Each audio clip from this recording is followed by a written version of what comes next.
Well, Neil Illman has been given the initial responsibility of filling the gap left by the impending departure of Michael Evans, although caretaker manager Mick Jones has been given the go-ahead to sign a long-term replacement, with Barnett's Sean Devine thought to be among the players under consideration. In the meantime, though, it's a little matter of trying to get back to winning ways after that setback against Bristol Rovers in midweek. Blackpool forcing the initial pace and getting that early corner. Mickey Mellon with a cross towards the far post. It's only James trying to get underneath it, and that's Williams with the clearance.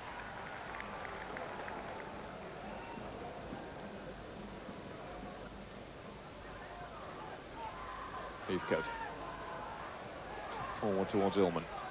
As well to hold it off. Roger coming to help him out. Into the 1-2 with Chris Billy, but Billy, well, he was fouled in fact, but it was all a little tight on that touchline really. And Chris Billy to make much of that situation.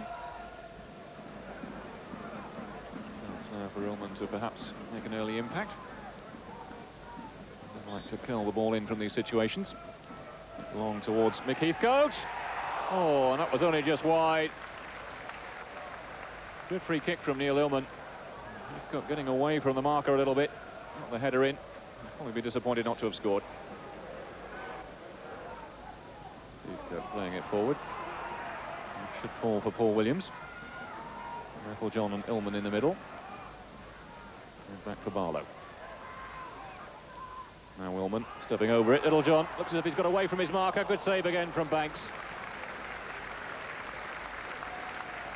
Well, Blackpool's goalkeeper certainly the busier of the two in these early stages. Having to get down well on that occasion.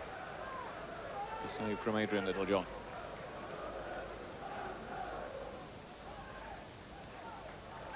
Really getting it forward. And now Barlow.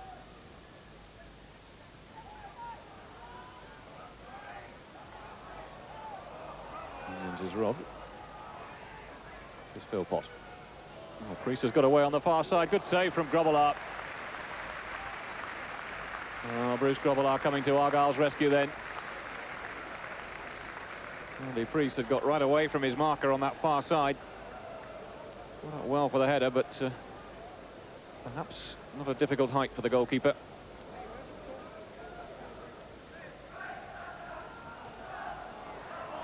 Priest. Now Barlow. And this with a little layoff. And the return ball from Clarkson. Oh, good save again from Grobbelaar. Well, Tony Ellis has had a couple of golden opportunities in the last couple of minutes. And he's been denied on each occasion by Bruce Grobbelaar. Saunders looking to get the ball forward. Illman. Layoff from Ellis. Now Mellon with the shot. And again, Grobbelaar at full stretch. Well, he almost played to the crowd then, didn't he? Not a bad effort from Mickey Mellon, but Grobbelaar clutching it very easily. And then taking his bow. Ellis. And down the line for Philpott. 3 men in the middle. If he can find space to get a cross in. As well, curled towards Andy Priest. Comes for Quinn instead. Now Ellis with a little layoff. And it's crashed into the back of the net. And Blackpool take the lead. Tony Ellis, who's been really a constant danger to the Argyle defence, cracking a fine shot into the top corner of the net.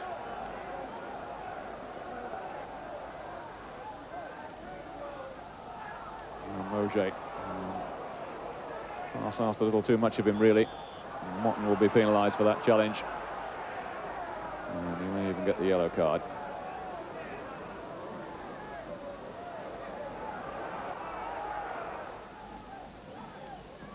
Thanks with the free kick. And the flag has stayed down against Quinn. Chance for him to make it 2 here. Oh, my goodness, that really should have been the second goal.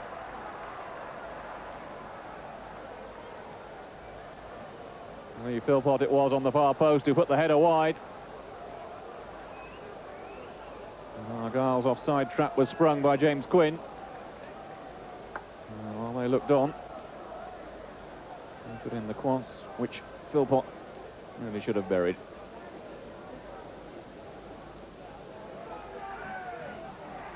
Here's Williams.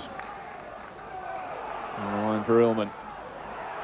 Finding the gap well, Neil Illman. Can he finish it? Well, it took a deflection off David Linigan in the end.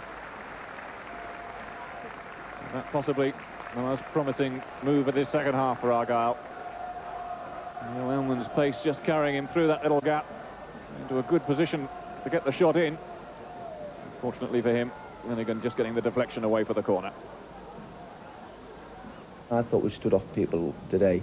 I was disappointed in quite a few areas, and if we were going to get anything out of the game or even win the game, I felt it had to be done the first 15 minutes when we had a bit of pressure on them and looked like to me that we could have scored. But after that, I found it very difficult to know where a goal was coming from. Bad goal to concede, as you say, just before half-time, and again, not really quite getting the ball away when you perhaps had half an opportunity to do so. Yeah, I was more concerned about how it happened. You know, it came in from a wide position, and we should have dealt with that quite comfortably. We shouldn't have been put in that position.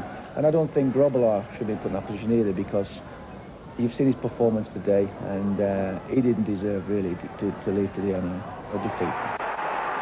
He is under enormous pressure, obviously, and really, just about the rest of his life hinges on next week and the jury's decision. And he is conscious of it because he must have mentioned it 5 times today, and I spoke to him last night and he mentioned it last night. So it must be drilling away at his mind. But for him to go out there and play football today and put on that kind of performance, he was the best player in the field by a mile. And I just said to Kevin Blackwell, I said, well, I hope our players realise just how good he is in terms of a character, personality, and probably most important, ability. Well, it's still very tight at the foot of the second division. Argyle just 5 points above Wycombe Wanderers, who occupy the final relegation spot, and the Bucks side also have a match in hand. Well, after the break, we hit the road with Exeter City and Torquay United and look back at all the midweek stories.